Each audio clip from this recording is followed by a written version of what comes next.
النقطة الأخرى الأخ الرئيس، العمل الخيري.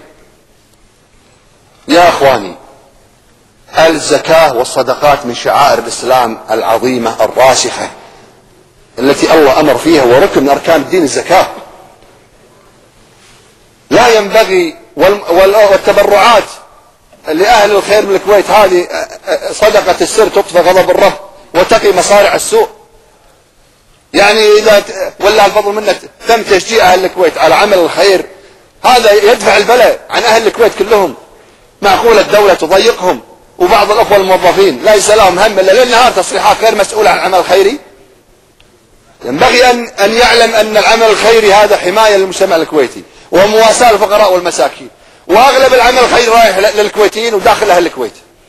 والعمل الخيري الآخر اللي يذهب برا الحمد لله يعلمون أبناء المسلمين ويطببونهم ويقونهم من حملات التنصير في النيجر، يضيقون على العمل الخيري الإسلامي ويفتحون الباب على مصراعي العمل الخيري، العمل التبشيري الآخر، عشان يقع المسلم الفقير المحتاج اللي في أمس العازة للقمة الطعام وإلى التعليم والتطبيب أسير وحيدا فريسة للعمل التبشيري التنصيري. أنا لا أقول الأخوة يعملون هذا العمل بالتعاون مع هذه الجهات أبدا، لا، أنا أزكيهم عند هذا الأمر، لكن الواقع النتيجة العملية هذه واحدة، تضيع العمل الخيري. ودول الخليج من أغنى الدول العربية لا فضل منه، وأعمالهم مشهود لها. لا تضيق على إخواننا المسلمين، خلي يصدقون. كم من يتيم كفلها الكويت، وكم من جاهل علموه، وكم من مريض طببوه، وكم من جائع أطعموه، وكم من عار كسوه. هذا عمل أهل الكويت.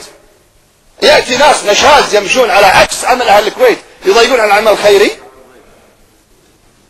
ما ينبغي أن يكون هذا من الدولة، وينبغي أن الأخ وزير الشؤون يكلم الأخوة المسؤولين حتى إذا رأوا ملاحظات يعالجونها فيما بينهم وبين العمل الخيري. مو موضوع تشهير صحفي، تسجيل مواقف صحفية على حساب العمل الخيري. والرجال الخيرين المحترمين اللي قاعد يعملون بالعمل الخيري لله سبحانه وتعالى، يأخذون من وقتهم ومن جهدهم ومن وقت عوائلهم وأعمالهم لوجه الله الكريم، جزاهم الله خير.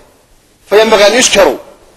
وأنا أشكر الأخوة في تلفزيون الكويت والتعاون مع وزارة الأوقاف في برنامج لعمل بيان العمل الخيري، فأنا أشكرهم على هذا الجهد لبيان وجه الحقيقي لأهل الكويت.